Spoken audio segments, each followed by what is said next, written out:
Nang marinig naman ito ng lalaki, hindi na yun umimik. Kung isipin kasi, may punto naman talaga ang kanyang isinagot. Maya-maya pa, nang wala na silang mapag-uusapan, nabaling ang tingin nito sa sanga ng puno kung saan niya kinuha ang bato na nasa ilalim ng kanyang damit. Paglapit dito ng kakilala niya, ramdam niya ang pagtataka sa bawat siyasat nito sa bakas ng kahoy. Bahagya rin yung bumaling ng tingin sa kanya, pero hindi na yun nagsalita. Si Cesar naman noon, tahimik lang na nagmamasid na para bang wala itong kaide-ideya sa mga nangyayari. Hindi nagtagal, dito na nagdesisyong umalis ang grupo. Siya naman noon, isinako na ang mga panggatong sabay lakad papauwi sa kanila.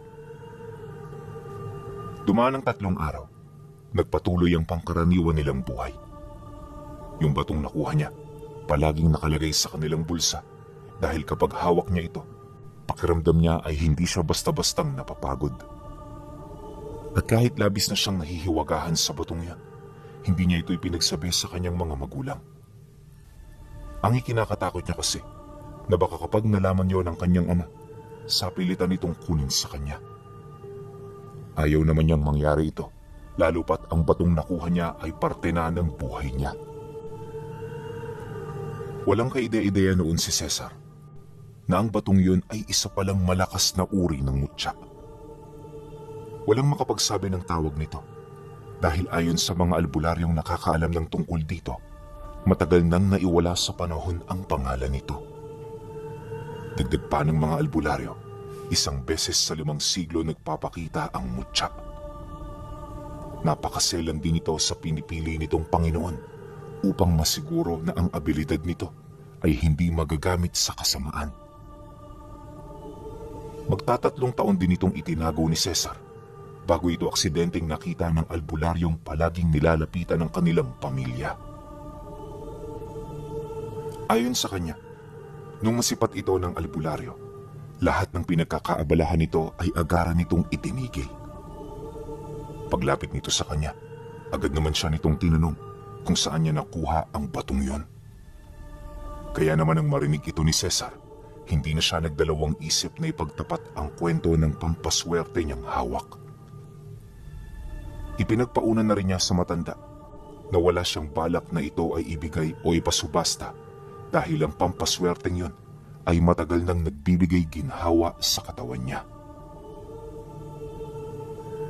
Pagkarinig naman ng albularyo sa kanyang sinabi, tumawa lang naman ito habang sumasagot ng,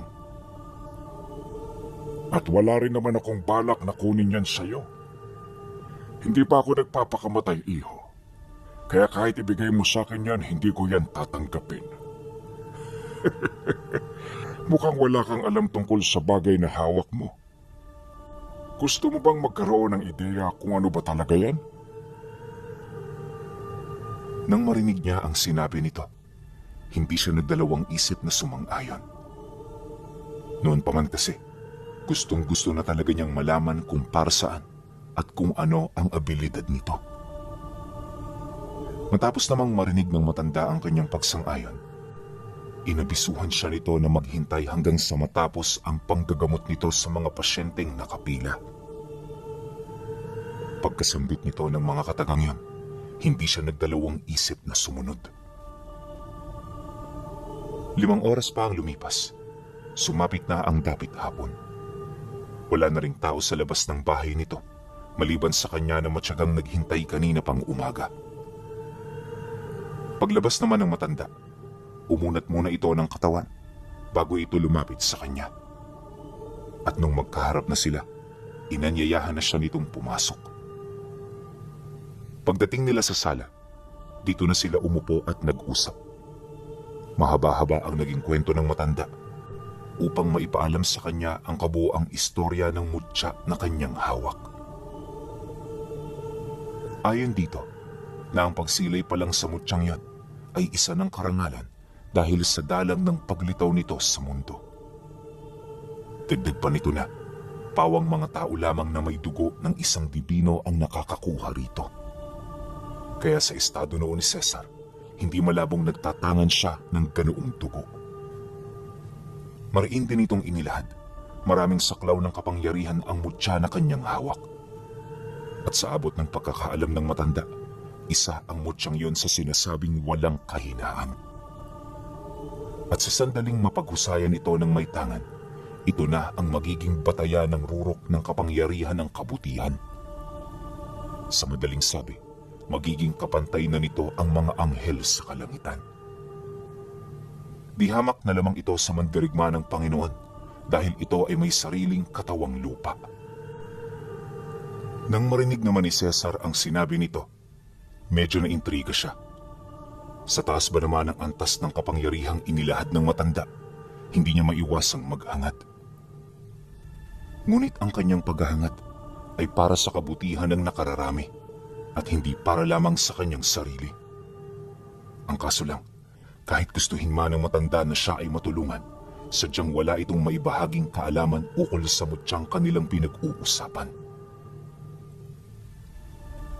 Pasensya ka na, iho, pero hindi kita matutulungan sa bagay na yan. Alam mo, sa mata ng mutyang yan, isa lang akong uhuging bata na walang kalam-alam. Kaya kung gusto mong matuto, tuklasin mo ito gamit ang sarili mong kakayahan. Tiwala ako sa iyo at alam ko na magtatagumpay ka sa hinahangad mo. Naway sa muli nating pagkikita, makamit mo na ang bagay na iyong inaasam. Wika ng albularyo. Pagkasambit nito ng mga kataga, inabutan siya nito ng isang libreta na naglalaman ng mga dasal at buhay na salita. Ayon dito, na hanggat wala pa siyang ideya sa hawak niya, yun na muna ang kanyang pagkaabalahan. Matutulungan siya nito sa mga simpleng bagay, kagaya ng pagpopoder, pangontrabati, bagat, at iba pa. Nang marinig naman yun ni Cesar, agad niya yung kinuha at nagpasalamat. Pagkatapos ng kanilang pag-uusap, umalis na siya na may panatag na kalooban. Kahit kasi wala siya gaanong nalaman, napatunayan niya na hindi ordinaryong karga ang kanyang dala. Dahil dito, kung kaya't itino niya ang kanyang wisyo sa pagsasanay nito. At sa loob ng ilang buwan, napagtanto niya na may kakayahang kumontrol ng lahat ng elemento ang mutya. Nakakabasa rin siya ng isipan ng mga engkanto at hindi nakakatago sa kanya ang mga taong may balat kayo. Gaano man kalayo ang mga nilalang, kaya niyang pakinggan ang mga ibinubulong nito.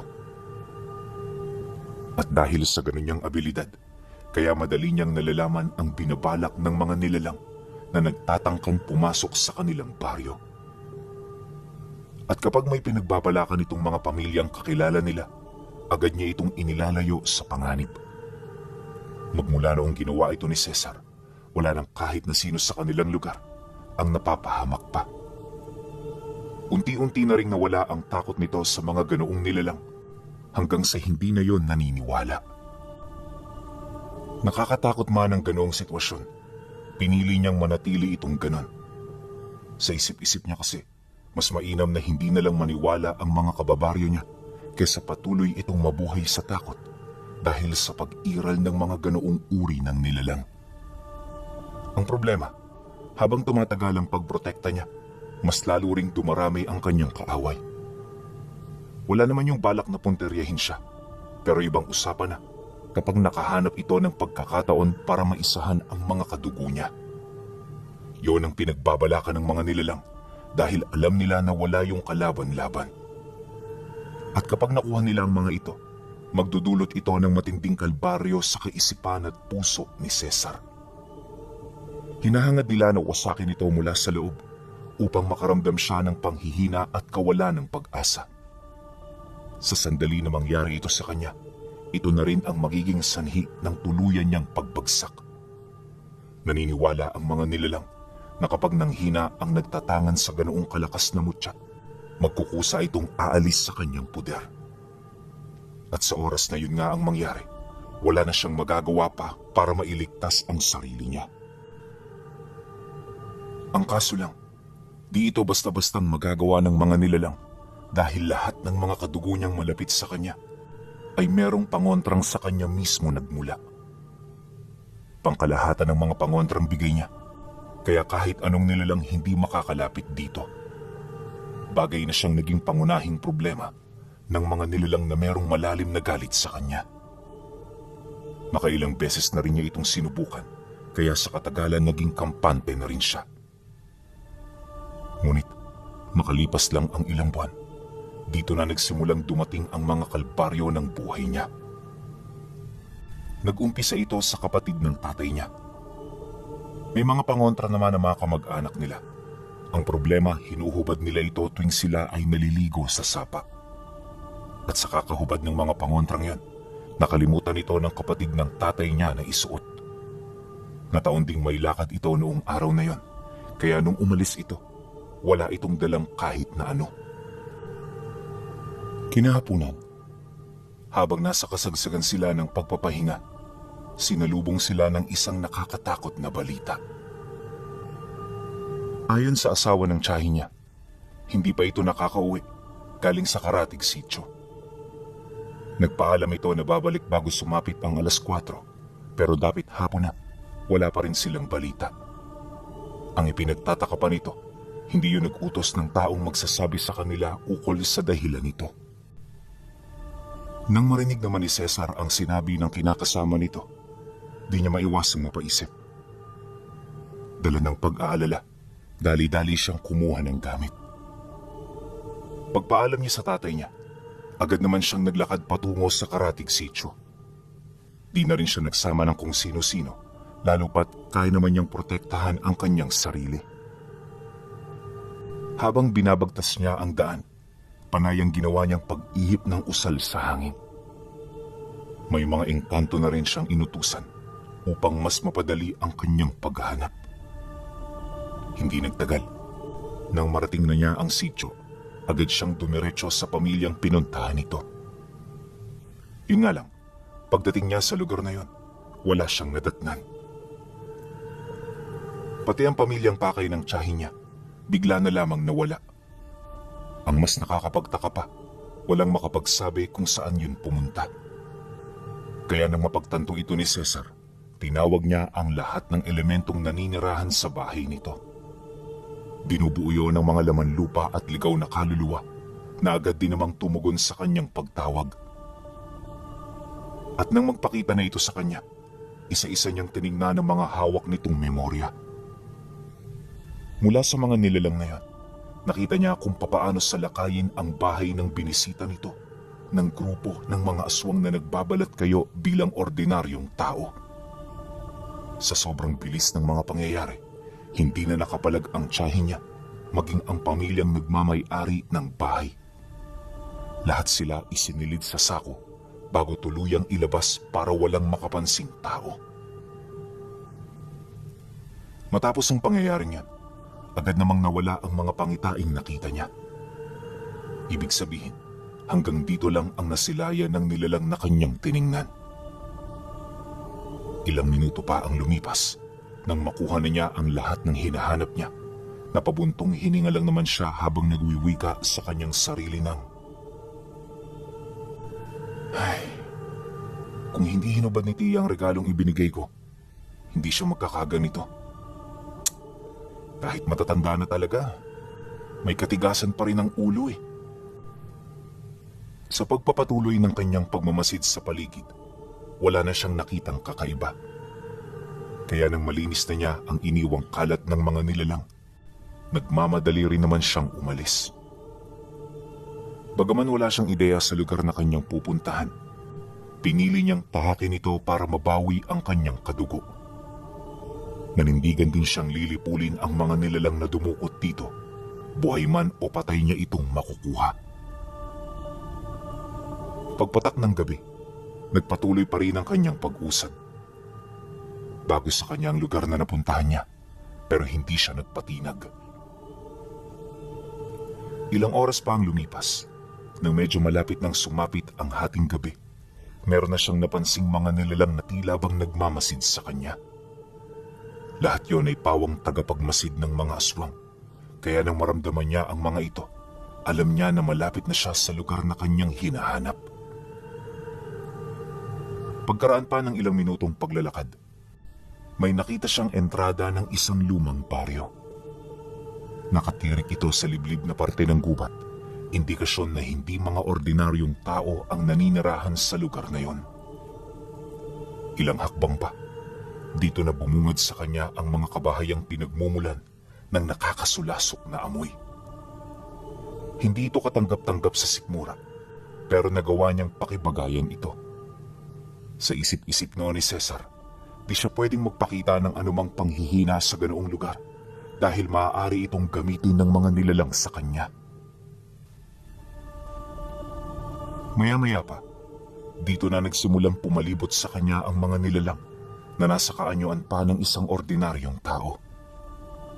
Yun nga lang, nanlilisik at namumula na ang mga mata nito na parang anumang segundo, susunggaban na siya nito. Ngunit nang masipat yun ni Cesar, hindi siya nagpasindak. At para maipakita kung sino siya at kung ano ang kakayahan niya, inilabas niya ang kanyang punyal na ang nagsisilbi nitong talim ay ang pulang mutya na kanyang nakita. Pagsilay naman dito ng mga aswang, agad itong napayoko habang pilit na inilalayo roon ang kanilang mga mata. Walang kahit ni isa ang naglakas loob na tumingin dito, dahilan para makapaglakad siya ng walang kahit na anong inaalala. Nang marating niya ang sentro ng baryo, bumungad sa kanya ang mga taong nakagapos sa mismong liwasan nito. Hubot-hubad na ang mga biktima at sa estado nito parang dumanas ito ng matinding hirap bago yun makarating doon. Isa sa mga biktimang naroon ay yung tiyahin niya na halos hindi na niya makilala. Ayon sa kanya, na maliban sa bugbog sarado ang katawan nito, may mga tarak ding tipak ng kahoy sa ilang parte ng dibdib at tiyan nito. Marami na rin doong dugong nawala, kaya posibleng hindi niya na yun may uuwi ng buhay sa kanila. Matapos naman niya yung masilayan, muli niyang itinago ang hawak niyang punyal, kasabay ng pagwika niya ng, "Sino ang pinuno ng baryong ito? Gusto kong makausap." Nang marinig naman ng mga nilalang ang kanyang sigaw, bigla itong napatingin sa kanya. Sa puntong yun kasi, napagtanto nila na naglaho na ang nakakabulag na liwanag mula sa punyal na hawak niya. Hindi nagtagal, dito niya na nakita ang isang matandang babae na dahan-dahang naglalakad papalapit.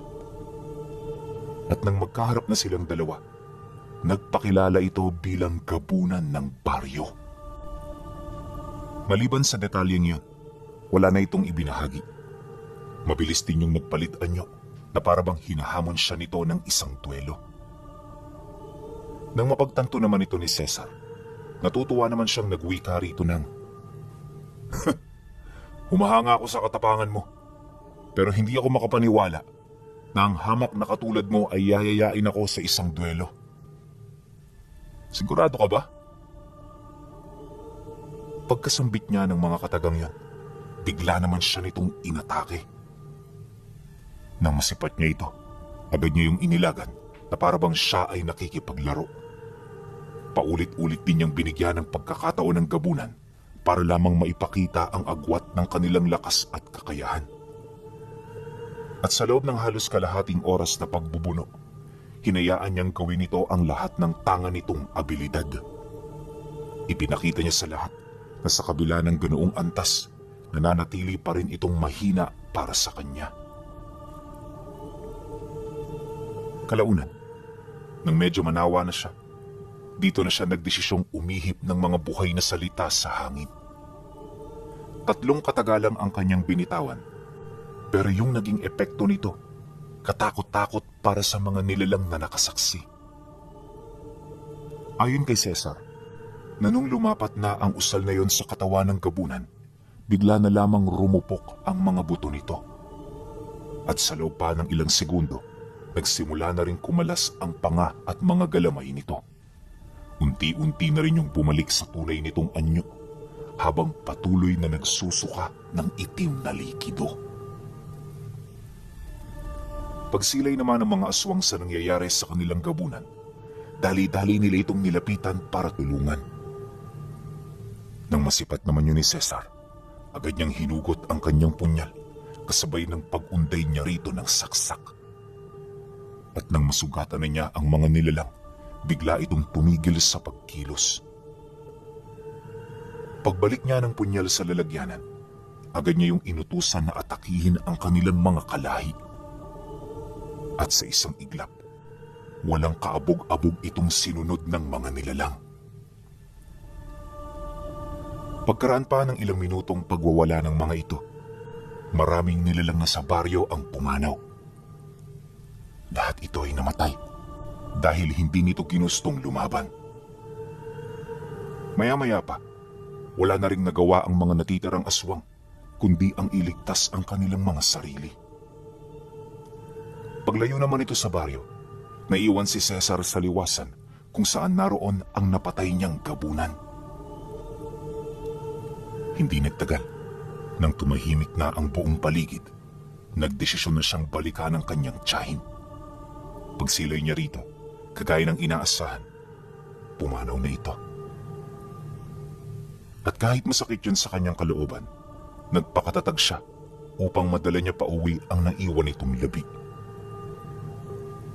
Ilang araw pagkatapos ng insidente, kung saan-saang lugar na dumadayo itong si Cesar para maghanap ng katunggali.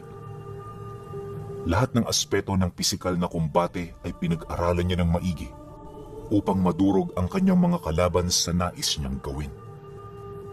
At para makapagbigay ng takot sa iba, lahat ng kanyang biktima ay pinupugutan niya ng ulo. Iniiwan din niyang nakasabit ang mga katawan nito sa puno, pagpapakita na iisang tao lang ang may gawa nito. Dumaan ang maraming buwan. Unti-unti nang nasanay si Cesar sa ganoong estado. Napakadalang na rin niyang umuwi sa kanila, kaya yung pamilyang nakamulatan niya ay hindi niya maipagkakailang nakalimutan na siya. Sa isip-isip niya, na kapag nanatili siya sa tabi ng mga ito, hindi na siya uunlad pa. Ayaw yung mangyari ni Cesar dahil meron ding siyang sinusunod na pangarap. At ang hangad niyang mangyari sa kanyang buhay ay makilala bilang bantog na mamamatay ng mga aswang. Ilang taon pa ang lumipas. Napadpad siya sa dulong parte ng norte ng Agusan. Angkop na pagtirahan ang lugar na kanyang napuntahan, kaya naman dito na siya nagdesisyong manirahan. Sa paanan ng bundok niya piniling tumira dahil bukod sa walang katao-tao, tahimik at payapa rin ito. Magmula noong nanirahan sa lugar na yun si Cesar, wala na siyang kinatakutan. Hindi niya na inisip ang kanyang kahinaan dahil unang-una, matagal na niyang inilayo ang kanyang loob sa mga ito. Kaya anumang oras kapag may nakikita siyang nilalang na nananalasa sa baryo, di siya nagdadalawang isip na ito ay puntahan. Nakilala rin siyang manggagamot sa lugar na yon. Gawa ng isang beses sa isang linggo, bumababa siya para tumulong sa mga tao. Ganun at ganun palagi ang kanyang ginagawa, kaya sa katagalan, napalapit na rin sa kanya ang mga taga-baryo. Yun nga lang, kahit anong gawin ng mga ito, sadyang hindi nito kayang kunin ang kanyang loob. Isang hapon, habang wala siyang ginagawa, may mga napadaang antingero malapit sa kanyang tahanan. Malayo pa lang nakatingin na ang mga ito sa lugar niya, kaya alam niya na meron itong kailangan. Pagdating nito sa harapan ng bahay, agad namang tumigil ang isa sa mga ito habang pasilip-silip. Maya-maya pa, nang makita siya ng lalaki, kumaway ito sa kanya kasabay ng dali-dali nitong paglapit sa pinto ng bakuran niya. Di na yan kumatok na para bang kilala niya ito. Maya-maya pa, pagdating nito malapit sa kanyang kinaroroonan, masaya yung bumati sa kanya. Nagtanong din yun ukol sa estado ng buhay niya at kung ano-ano pang mga walang kakwenta-kwentang bagay. Naaalibadbaran man sa sinasabi ng lalaki, iritable niya yung sinagot. Hindi niya rin ito pinakitaan ng interes hanggang sa napilitan na rin yung umalis. Akala noon ni Cesar, lulubayan na siya nito. Pero pagkaraan lang ng ilang araw, muli na namang bumalik ang grupo kasama yung lalaking naging malapit niyang kaibigan sa baryo. Pagpasok nito sa bahay niya, agad nitong tinutukan ng patalim ang leeg ng kaibigan niya, kasabay ng pag-utos nito sa kanya na isuko ang hawak niyang mutya kapalit ng buhay nito. Dagdag pa nito na, kilala ni Leon, kaya anumang negosasyon maliban sa mutya ay walang silbi at hindi nila pakikinggan. Nang marinig naman ito ni Cesar, kampante lang naman siyang umupo sa harapan nito habang sumasagot dito ng, "Patayin niyo. Wala naman akong pakialam sa taong yan eh. At isa pa, lahat tayo mamamatay. Kaya anong silbi ng pananakot ninyo? Sinasabi ko sa inyo, ako ang kauna-unahang taong makikilala ninyo na walang kahinaan." Nang marinig naman ng antingero ang kanyang sinabi, dito na nito sinimulang ilapit sa lalaki ang patalim na hawak nito. Pagbaon ng dulo ng punyal, pilit naman yung humingi sa kanya ng tulong pero hindi niya ito pinakinggan. At imbis na matinag at maawa, nanatili siyang kalmado habang nakamasid. Wala siyang ipinakitang kahit na anong emosyon na siya namang labis na ikinagulat ng mga antingero. Kaya nang mapagtanto nila ito, sa halip na patayin ng lalaki, pinili ng mga itong sugurin siya. Ngunit hindi pa man yun nakakalapit, biglang dumilim ang paligid. Sa isang kisap mata, napadpad sila sa isang lugar na tanging mga figura lamang ni Cesar ang umiiral. Sinubukan nila itong tuntunin para hanapin, pero kumakalat sa buong paligid ang presensya nito. Maya-maya pa, bigla na lamang nagsibagsakan ang iilang mga antingero. At kahit kargado ito ng mga pandipensang agimat, wala yung lakas para salagin ang talim ng kanyang punyal.